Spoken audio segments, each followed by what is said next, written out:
There's been so many. I mean, when you think about, we took a sport that wasn't allowed on pay-per-view and got it onto national free television, not just here, not just in the United States, but all over the world. I would say that has to be our biggest accomplishment, the fact that we were able to get something that wasn't allowed on pay-per-view on free television.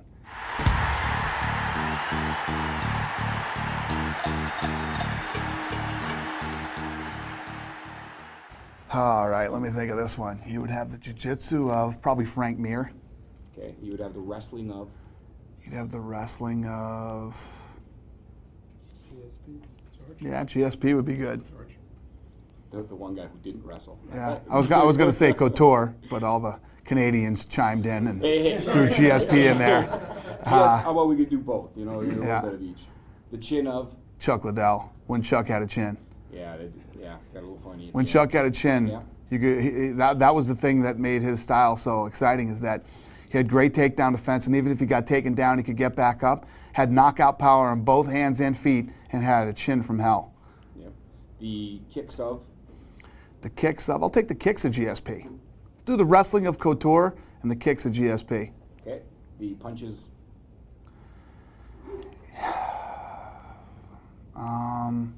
Right here, right now, actually, I think it's Thiago Alves. Thiago Alves has the most knockouts and most knockdowns in UFC history. The mental fortitude of? The mental fortitude of? You know, I'd go with Anderson Silva.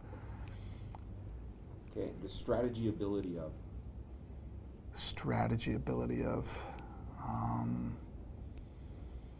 Randy Couture was a great strategist. Okay. You'd want the elbows of John Jones. Yeah. And knees. Or even Florian in it back in. Yeah, Florian too. Old school knees would have to go to Shogun.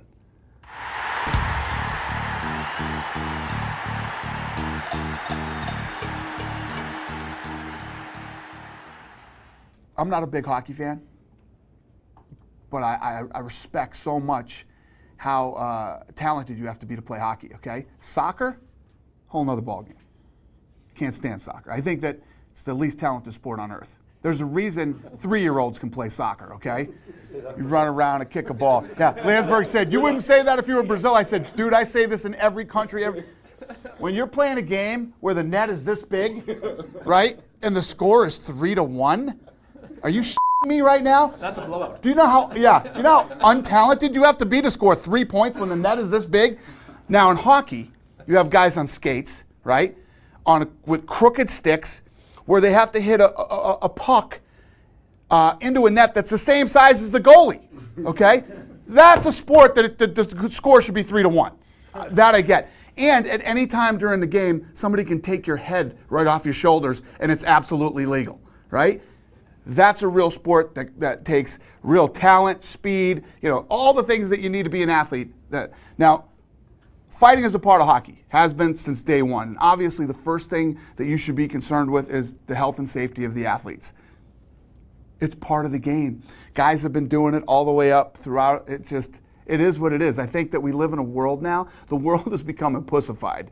You know, when I grew up, you didn't wear helmets when you rode a bike. You didn't have a car seat. You didn't have all this stuff. It's great. We should be safer. Things should be done safer, but let's not go overboard. Let's not get crazy. So hockey, fighting's a part of hockey. Yeah. Period.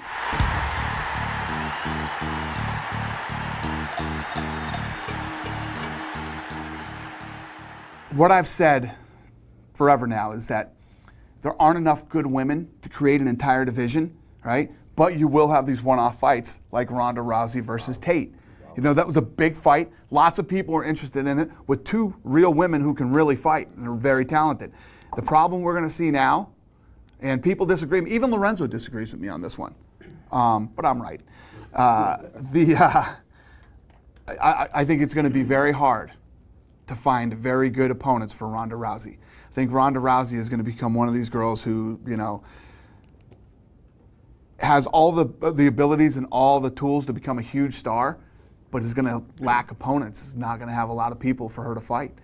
Hope I'm wrong, because I'd love to continue to see her go up against the best possible competition.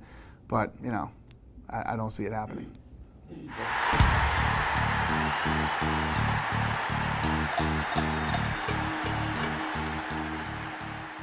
I must be growing up or something. I don't know. No, listen.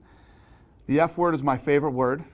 Let's you know how excited I'm. This is the greatest night ever. It's the worst night of my life. But I haven't noticed.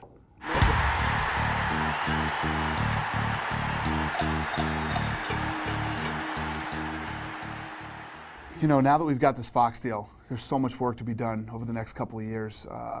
With all the fights that we're doing all over the world. But really, our main focus, other than that, is the Ultimate Fighter, rolling the Ultimate Fighter out in all these countries.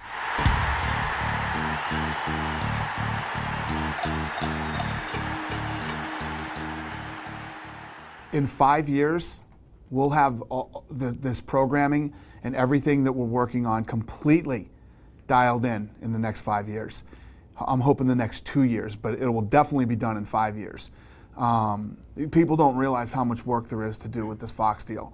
And as we continue, we're programming FX, Fuel, and Big Fox, as well as Deportes, their Hispanic channel, and all the stuff that we do for that network is all stuff we'll distribute to the rest of the world too. All the television shows that we're building and all the things that we're doing there.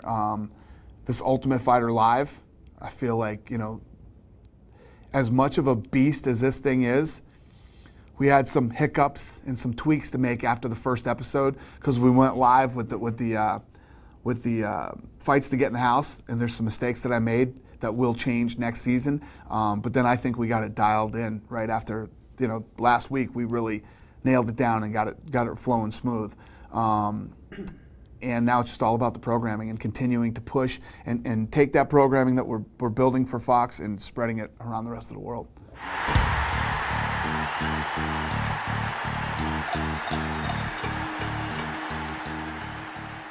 One of the new top ones is I'm coming home. Anybody who fights in their hometown walks into I'm coming home. Dominic did that first, I think. Yeah, he did. No, I don't know if he did it first, but He certainly did in Toronto. he's one of about 30 that have. Then anything by Rage Against the Machine always gets played. Country Boy Can Survive, that's one of my all-time favorites. And the first time I ever put a cowboy hat on was 13 seconds ago. So it's not like I'm some big country fan or anything, but that's one of my all-time favorites. Yeah, that was a fun one.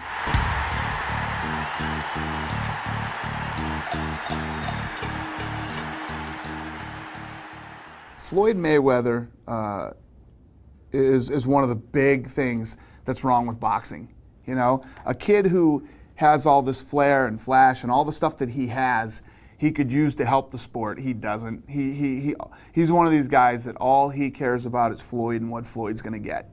And not that it's his duty to go out and save the sport of boxing or anything, but he's just another problem in the long list of problems in boxing.